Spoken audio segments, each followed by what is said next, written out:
A crowded 747 has disappeared over the Atlantic. Air India's not showing up.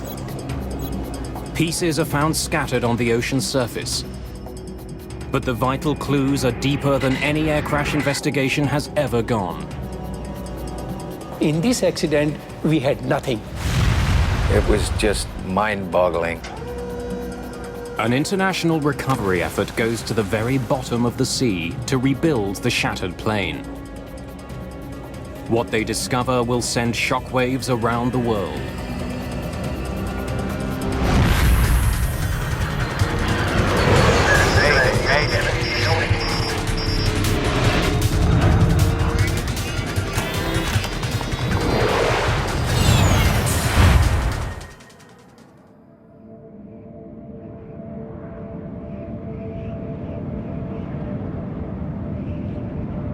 Early morning, June the 23rd, 1985. A 747 flies across the Atlantic Ocean, 9.5 kilometers above the water. The jumbo jet is nicknamed Kanishka, after an Indian emperor. And Air India promises passengers it will be a palace in the sky. Indian hospitality is something that the culture prides itself on, and you do experience that when you fly Air India. The colors are rich and warm inside. It's your gateway to India. On its way from Canada, the plane is heading to London, England, before continuing on to New Delhi. It's been in the air for 4.5 hours.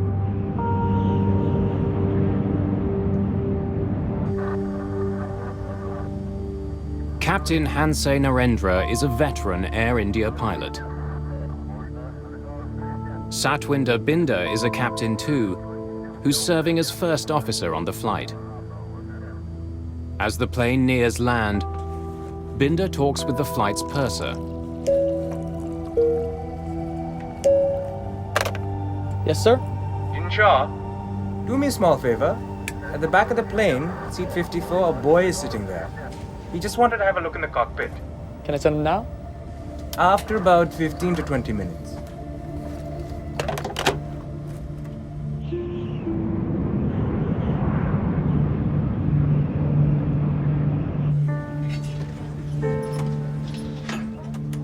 There are 329 people on board, including passengers and crew. Many of them are flying to India to visit family or friends.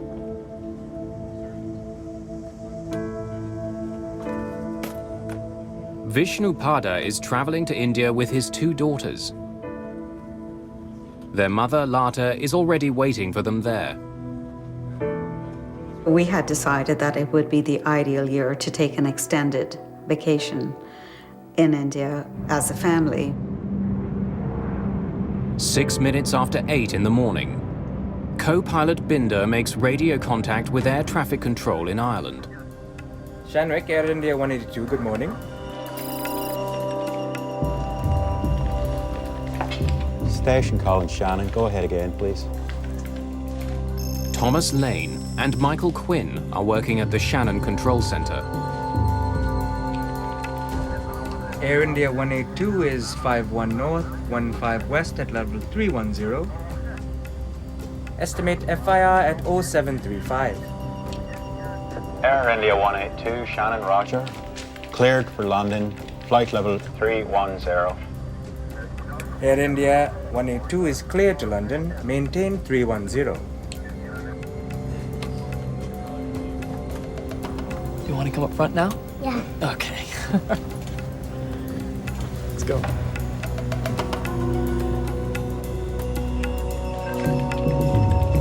It's a light morning at Shannon Control. They're dealing with just 3 planes. But something peculiar has happened. The signals are all jumbled up. The signals on radar merged so that it was totally impossible to read the call signs and flight levels of any of the 3 aircraft. The Air India 747 is flying at 31,000 feet. A TWA jet is several thousand feet above it, and a CP flight is 2,000 feet higher. All are traveling east. Because the planes are stacked on top of each other, the signals have merged on the controller's two-dimensional screen. Tom moved the tracker ball on radar and separated the signals.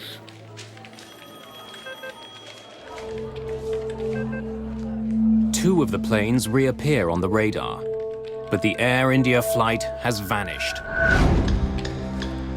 Air India's not showing up. Hold on a minute.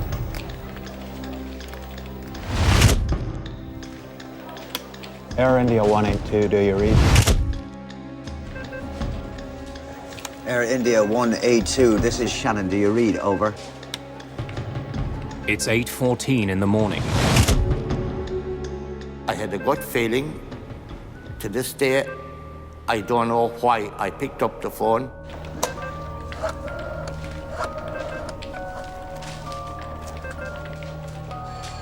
Yes, it's Michael Quinn at Shannon.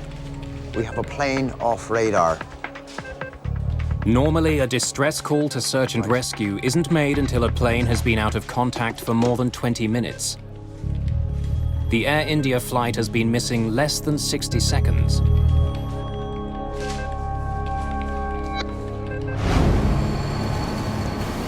Several ships in the area begin searching for signs of the plane. Its last known position is some 290 kilometers southwest of Cork.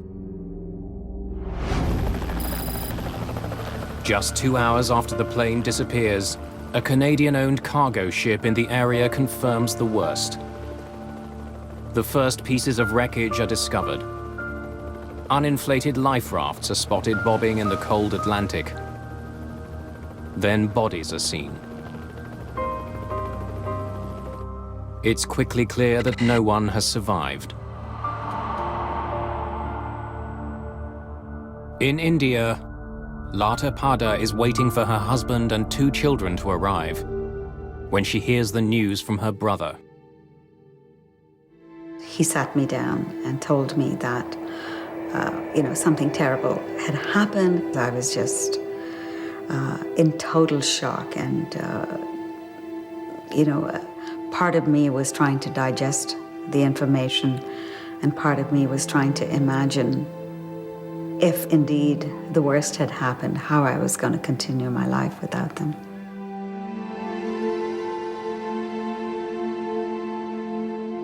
Dozens of bodies arrive in Cork. Many more will follow. Now investigators are faced with the enormous task of finding out how they died and what had caused the crash of Air India Flight 182.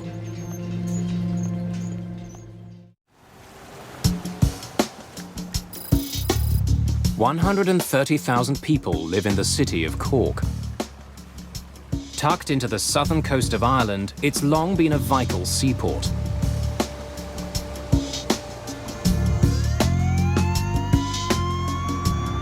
On June the 23rd, 1985, a gruesome cargo begins arriving at the city's docks. Just hours after Air India Flight 182 crashes into the sea, bodies and wreckage are brought in by boat. Dr. Cumin Doyle is a pathologist at the Cork Regional Hospital. The first bodies arrived at 4:45 p.m. on that Sunday afternoon, and at 12 midnight we had 130 bodies. Doyle and his team will examine the bodies to see if they can find any signs of what caused the crash. It's an enormous undertaking for everybody involved, the hospital personnel, the police, the Navy, the Army, and pathologists like ourselves, but we just had to get on and do the job.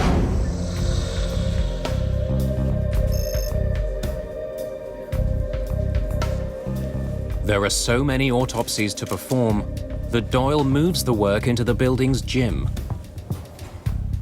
We had 3 police people working on each body, photographer, a ballistics expert, and a forensic odontologist. That is a person who examines the teeth, the face, for identification purposes. In just 4 days, autopsies are performed on 132 victims. All parts of the body were examined externally in detail, and every detail was noted down. We were looking, of course, for the causes of the fatalities. Doyle makes a telling discovery.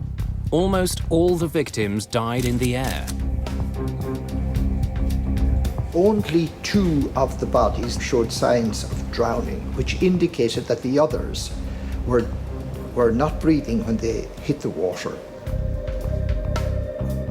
There's something else that's common to many of the victims. A large number have had their clothes torn off.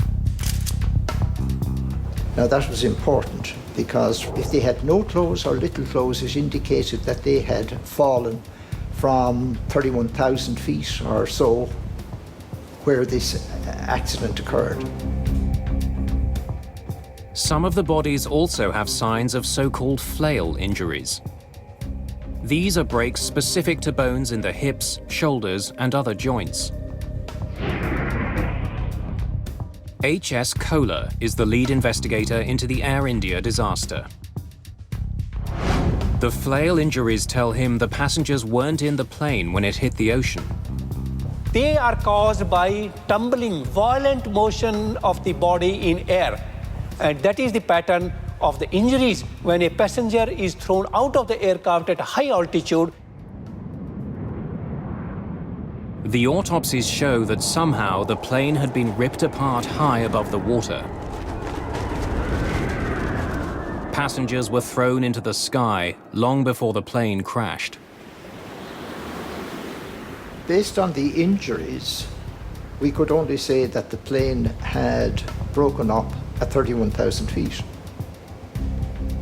We couldn't say what the cause of the breakup was. The biggest challenge in this accident was that we had no physical evidence available to us in this accident in terms of wreckage, in terms of passengers, crew, or in terms of eyewitnesses. In this accident, we had nothing.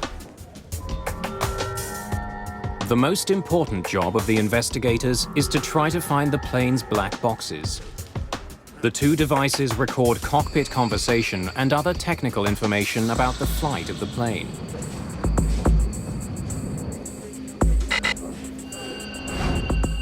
The recorders have radio beacons which send out a signal at a designated frequency.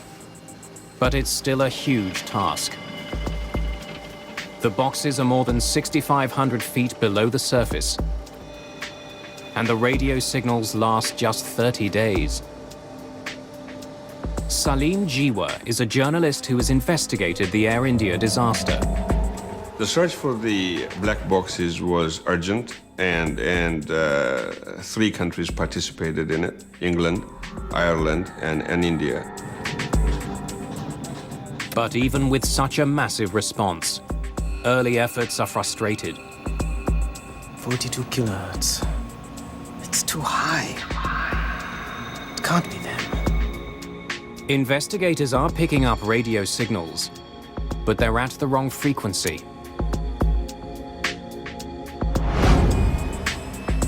As the search continues, H.S. Kohler and his team study the maintenance history of the plane. They want to know if an undetected flaw had caused the jet to come apart in flight.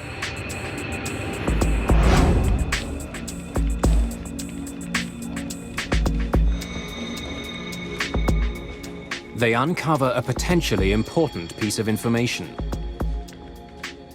The Air India jet was flying with 5 engines.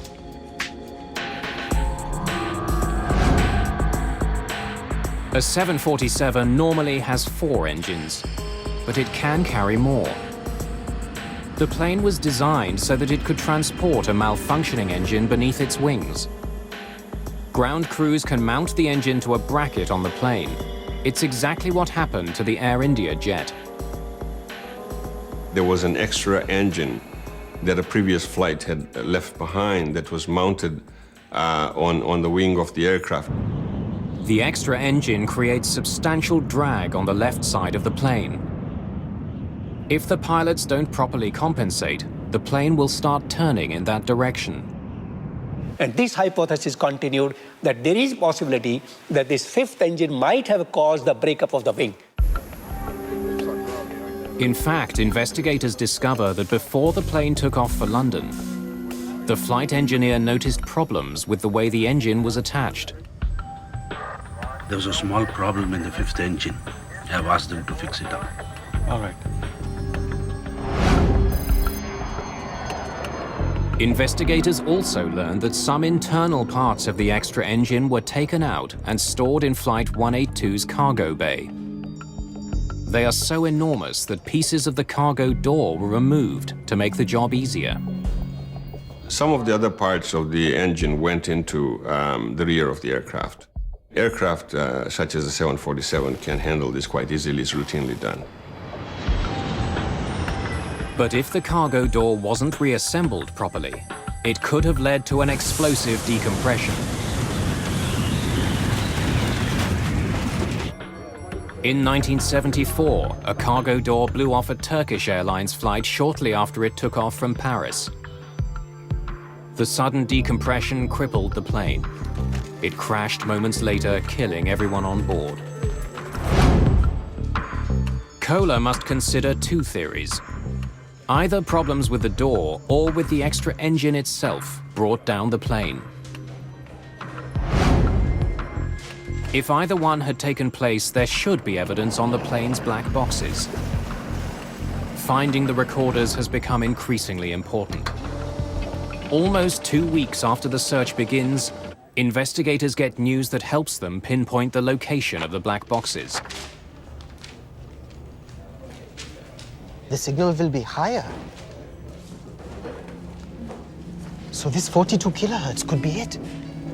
Tell the boats to look again. The piece of the black box which broadcasts the locator signal is made of ceramic. If it's damaged, the frequency of the signal can change. It means the strange frequency ships detected earlier could be the right one. Both the cockpit voice recorder and the flight data recorder are finally located. But they're so deep, it's difficult to bring them up. The aircraft was at 6,000 feet below the sea, and it was the depth that was sort of defeating. A deep-sea submersible is brought in. But even with this specialized vehicle, and with the location of the black boxes known, it takes 4 attempts to bring the recorders to the surface. Estimate FIR at 0735. Air India 182, Shannon, roger. Cleared for London. Lead investigator Kohler now has what he hopes are 2 vital pieces of the puzzle. If there's any problem in the aircraft, the crew will be talking about the problem. They will not be silent about the problem. But when he listens to the cockpit voice recorder, Kohler hears nothing unusual. After the last contact with air traffic control in Shannon, the voice recorder picks up the crew talking about customs seals.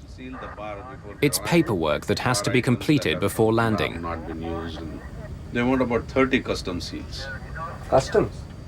Yeah, custom seals to seal the bar before its arrival. The conversation ends in mid-sentence. That was it, and then everything was, of course, silent. The cockpit voice recorder indicated that there was no abnormality in the cockpit, no emergency. Every conversation was normal. The plane's flight data recorder tells a similar story. Kohler pours through details about Air India's speed, altitude, and dozens of other pieces of information.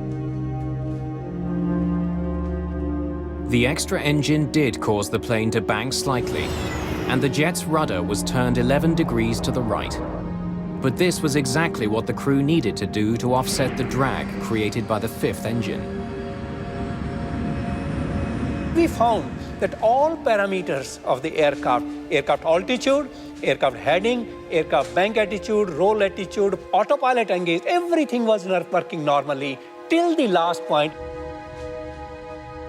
After analyzing both black boxes, Kohler can't find any evidence that the plane was in trouble before it suddenly disappeared from radar.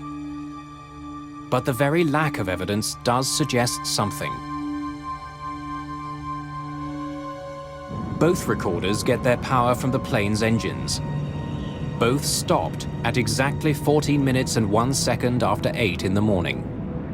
Since the recorders stopped working at the same time, the problem on the plane had to be catastrophic enough to sever the jet's electronic system before the crew could react. Yeah, custom seals to seal the bar before its arrival.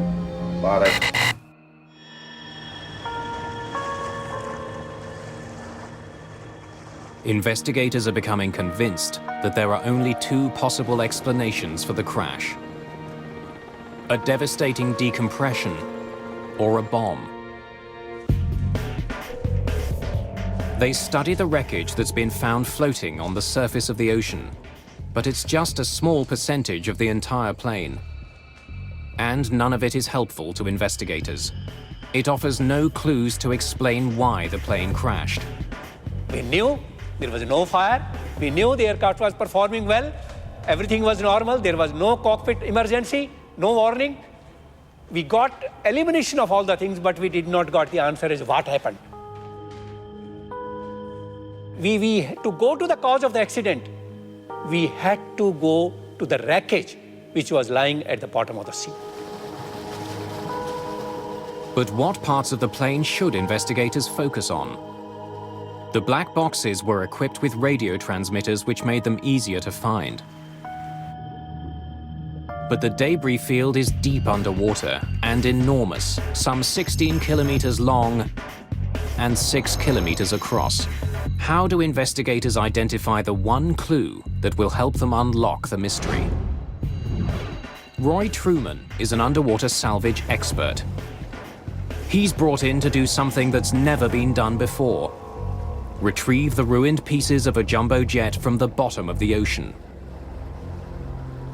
In hundreds of thousands of pieces, he needs to find the ones that will explain why the plane crashed.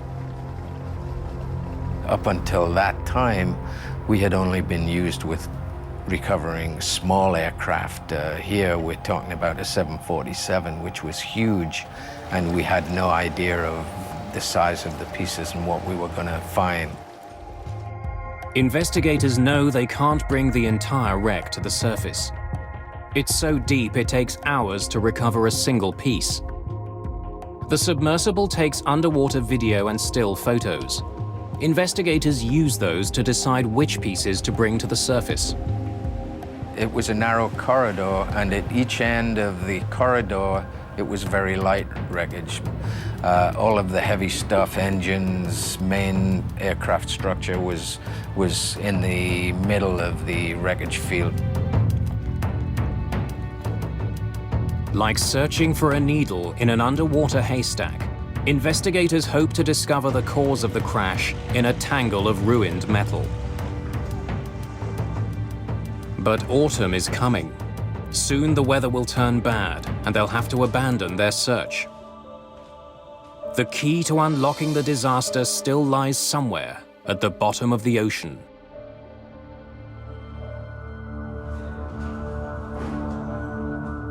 Investigators from India are scouring the ocean floor, trying to find out why Air India Flight 182 fell from the sky. As the work continues in Ireland, there's growing suspicion in Canada that the Air India crash was no accident. As police and investigators sift through the list of passengers on the plane, they find something peculiar. Many of the passengers who were on Air India Flight 182 began their day in Vancouver. They were using another plane to connect to Flight 182. One of the passengers who bought a ticket for that plane never got on. Well, the passenger, we have never identified him per se, but the ticket identified him as M. Singh. It simply had an initial, but no full name. We believe that name to be was fictitious, and that the person never intended to travel. While he never boarded the plane, M. Singh did check in. Next, please. On your way to Toronto? And I want my bag checked through to Delhi. Sir, I can't do that. Your reservation is only confirmed to Toronto. Oh, I am confirmed. This is my ticket. Jeannie Adams is a ticket agent working for Canadian Pacific. Mr. Singh, you are on standby to Delhi. I can't. But then I have to pick up my bag. I can't check your bags through to India if you are not confirmed. But I am indeed confirmed. Wait, I'll get my brother. He'll tell you. There are as many as 30 people waiting to check in. Adams doesn't have time to wait for the man's brother. Oh, okay. I'll check it through.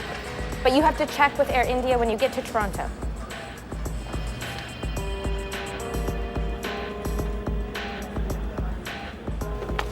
Your seat is 10B. Even though Singh doesn't have a ticket taking him to India, his bag is checked straight through. His luggage is loaded, but no one notices that Singh never boards the plane that leaves Vancouver. She broke the rules as they were. She should not have allowed that to go through for New Delhi Interline. But she was so bullied and so browbeaten by Mr. Singh in front of everybody else that I think to her eternal sadness and heartbreak, she gave in. Singh's maroon bag didn't raise any concerns when it was loaded in Vancouver. Since the Air India flight was international, when the bag arrived in Toronto, it faced a more strict series of inspections. This is what it will sound like.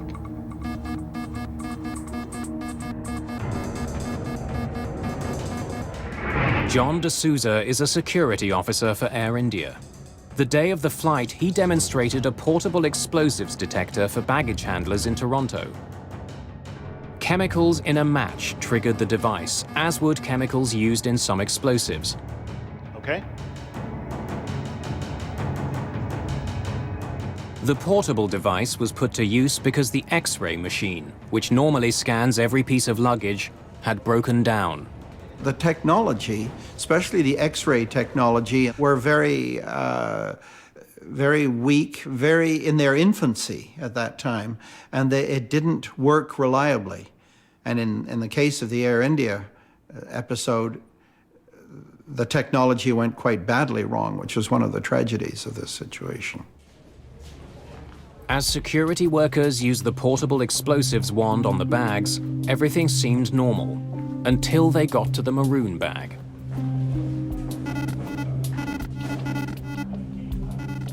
The bag did trigger the device, but the sound it made was very different from the one workers heard during the demonstration.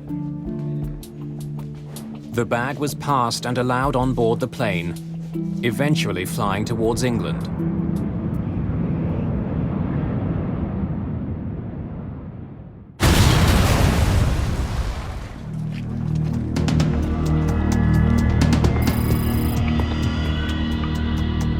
As Air India Flight 182 flies over the Atlantic Ocean carrying M. Singh's bag, an explosion rips through Tokyo's Narita airport. 2 baggage handlers are killed, 4 people are injured.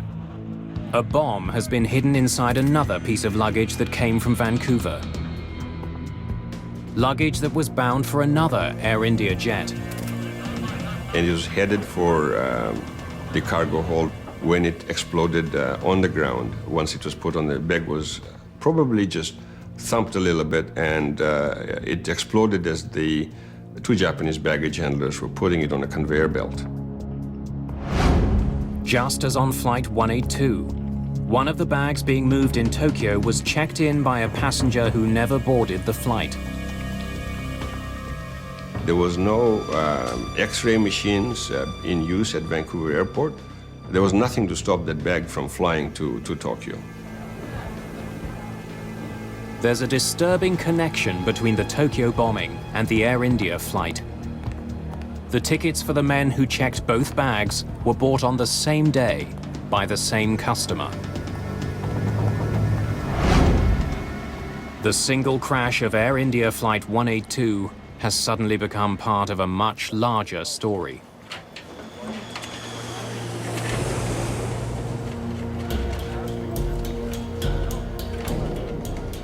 With the apparent connection between the two incidents, investigators in Ireland are extremely interested in what police find in Tokyo. Soon after the bombing, forensic experts descend on Japan's Narita airport. There are traces of evidence everywhere. The Narita bombing was within a confined space.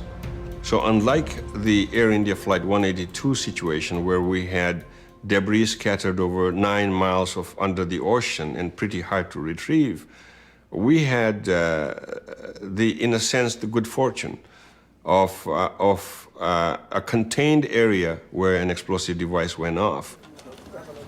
Pieces of metal and circuit boards are embedded in the walls. Explosive residue clings to parts of the container that housed the bomb.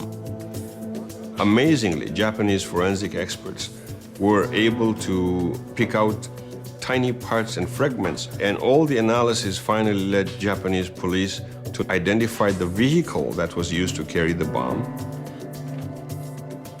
Experts even find serial numbers on pieces of the wreckage. Clues that show the bomb was hidden inside a specific stereo tuner made by Sanyo. All 2,000 tuners that were ever made were shipped to a warehouse near Vancouver, British Columbia. From there, they were sent to stores across the region. One of those tuners carried the bomb that exploded at Narita. Police have a difficult task trying to trace the sale of 2,000 tuners. They could have been sold to anyone. Most of the stores that had received the tuner had been sold out for years. But police get a break when they ask about the tuner at a store in Duncan, a tiny town on Vancouver Island.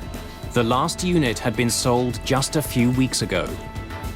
They were able to figure out who bought the stereo tuner which contained the bomb.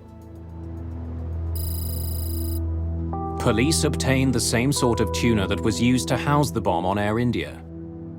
They conduct tests to see how big the bomb would have to be to create the sort of damage that was found in Tokyo.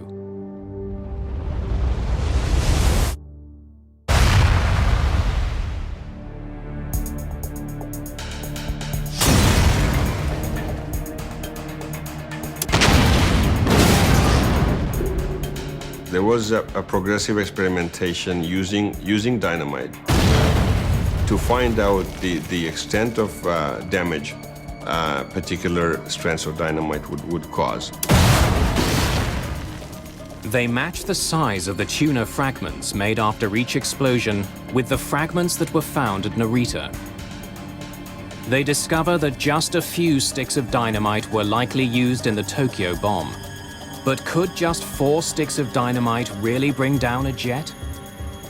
Once they discover just how powerful the Narita bomb was, police place it into a fully loaded luggage container. The devastation is enormous. Any decompression caused by an event, an explosive device in the luggage hold, would be sufficient to cause catastrophic results for that aircraft. You don't need much. 4 sticks of dynamite can do the job.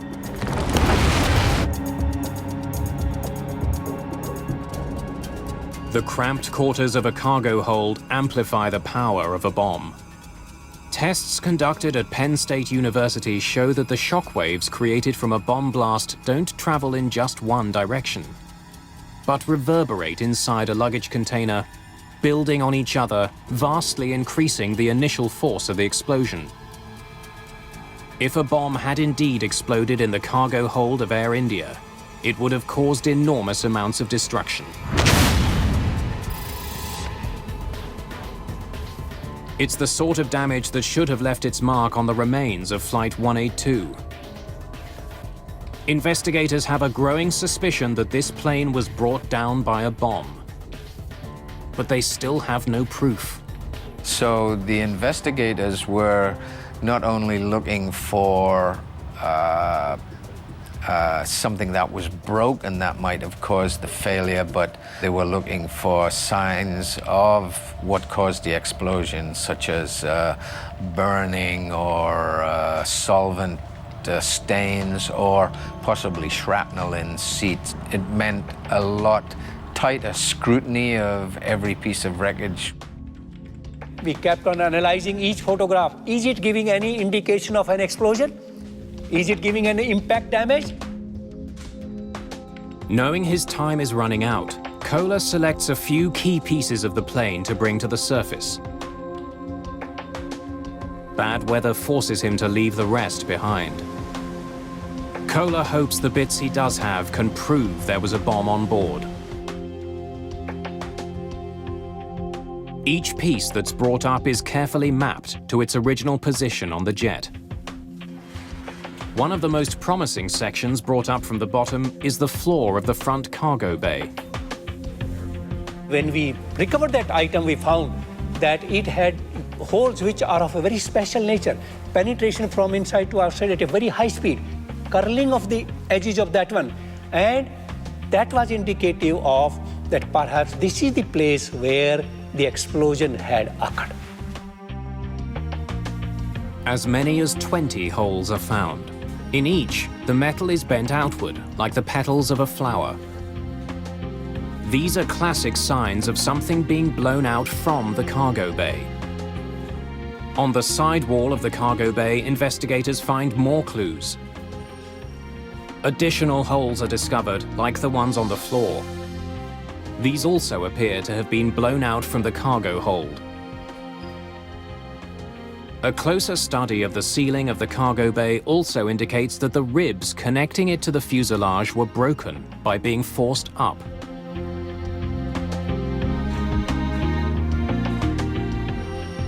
Investigators are convinced that the wreckage shows that a bomb had exploded in the forward cargo hold.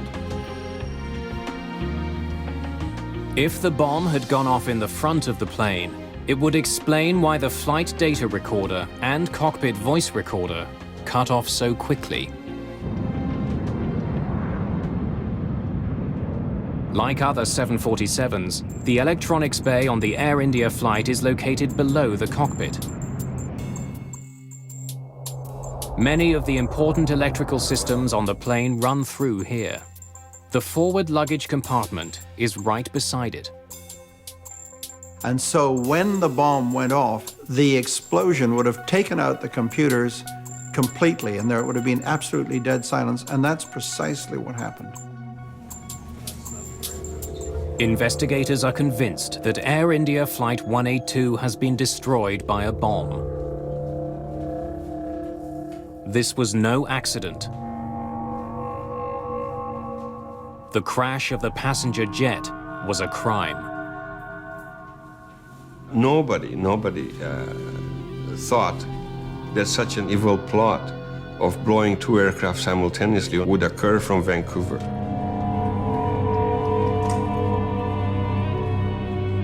Exhaustive detective work creates a clear picture of what likely happened on board the Air India jet. In Toronto, M. Singh's bag is taken off the Vancouver flight and moved onto the Air India jet. It's put into a luggage container that's eventually placed at the front of the jet, right behind the plane's electronics bay. As the plane sailed over the Atlantic Ocean, the crew had no warning that a bomb was ticking down to disaster. They want about 30 custom seals. Customs? Yeah, custom seals to seal the bar before its arrival.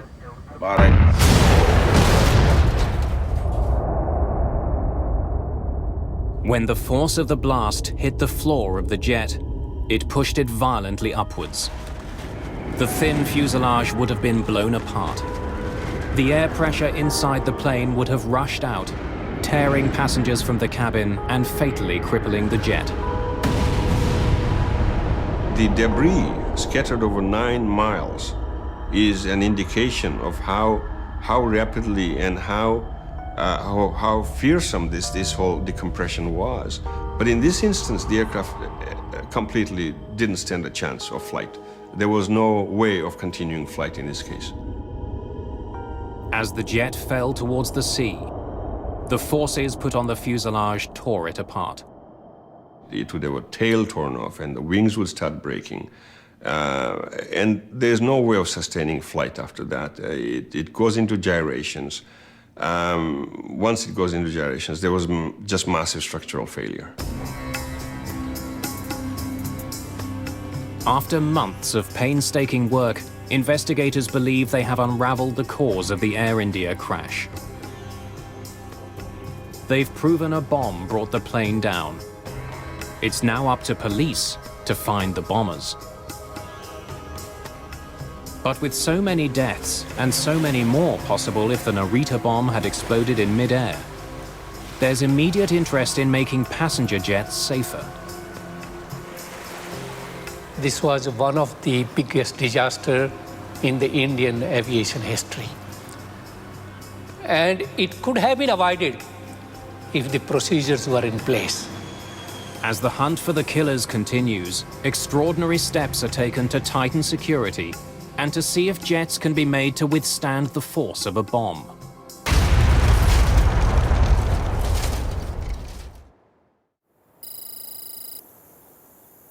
It's May 1997. More than 10 years after a terrorist bomb destroyed Air India Flight 182. An out-of-service 747 is about to take part in a remarkable test. 2 bombs are placed in the front cargo bay. 2 more are put in the back.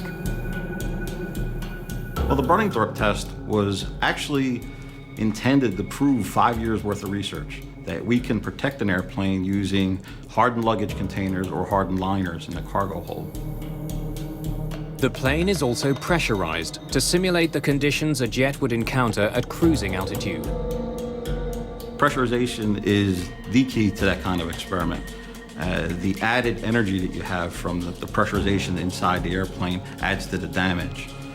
You can think of it as a balloon. If you take a pin and you put it in a balloon that's uninflated, you get just a simple hole the size of the pin. However, if you blow that balloon up and you hit it with a pin, it pops catastrophically. When the bombs are detonated, the result is devastating.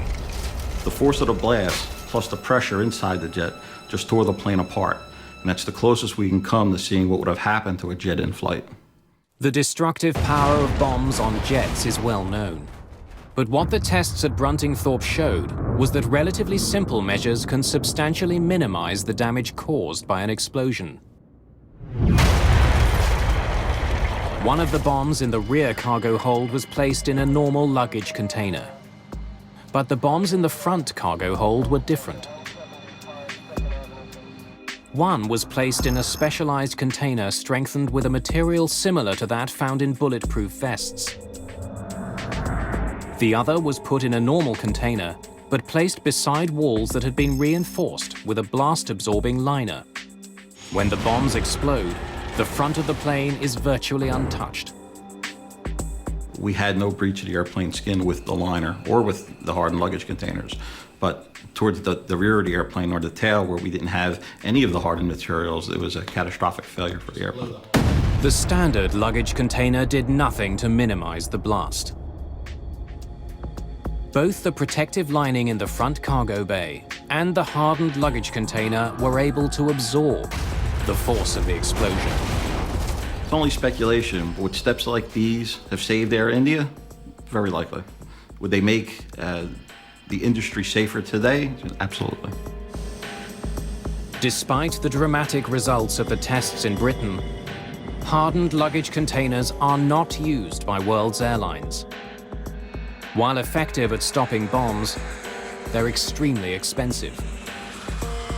The hardened containers are not in use now because it's just not economically feasible. The containers cost the tens of thousands of dollars just to purchase, and they're very fragile. They're composite materials, so if you run into the side of them with a forklift, they're pretty much useless from that point forward. There have been significant improvements made to the way that passenger luggage is screened at most international airports. More sophisticated color X-ray systems using multiple scanning beams are now used. But I am indeed confirmed. Wait, I'll get my brother. He'll tell you. Oh, okay. I'll check it through. But you have to check with Air India when you get to Toronto. And there are stricter regulations about luggage getting sent forward on connecting flights.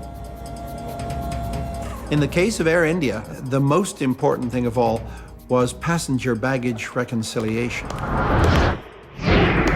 This is the key to detecting an explosive device or a terrorist. No plane leaves with baggage unattached to a specific passenger inside that plane. And that must be so.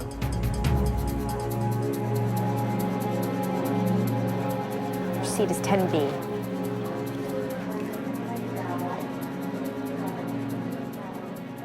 I think one of the most difficult piece of news for the families to accept was the many ways in which this tragedy could have been prevented. I mean, it was absolutely unforgivable that a bag could be interlined to another destination without a passenger accompanying it.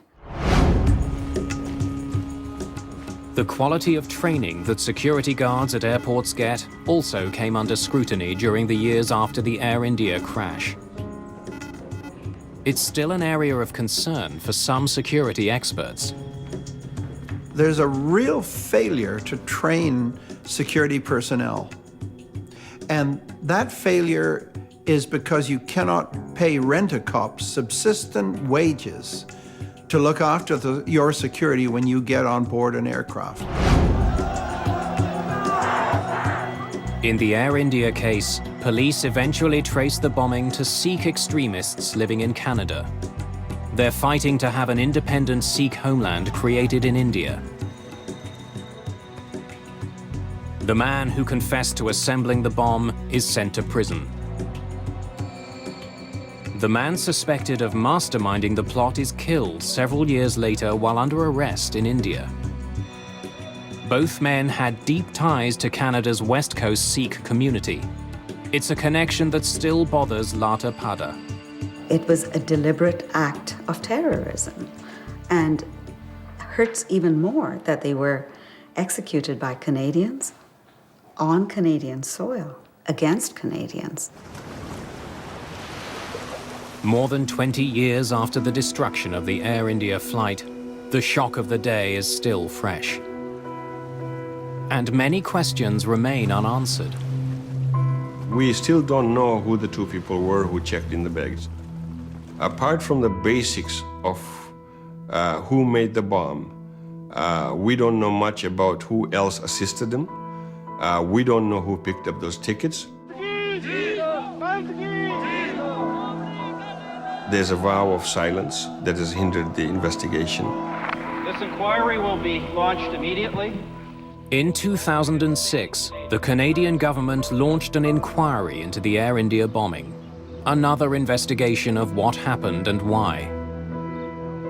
The shocking death of so many is a continuing source of anger and disbelief.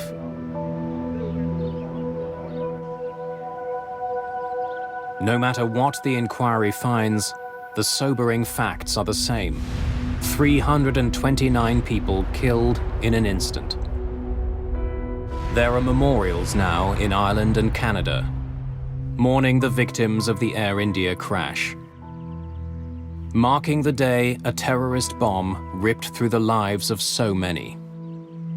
It's just so tragic about all our lives that we lead. Every day is an ordinary day in our lives, but some days, unexpectedly, something completely, totally unexpected shatters your life, and that was one of those moments.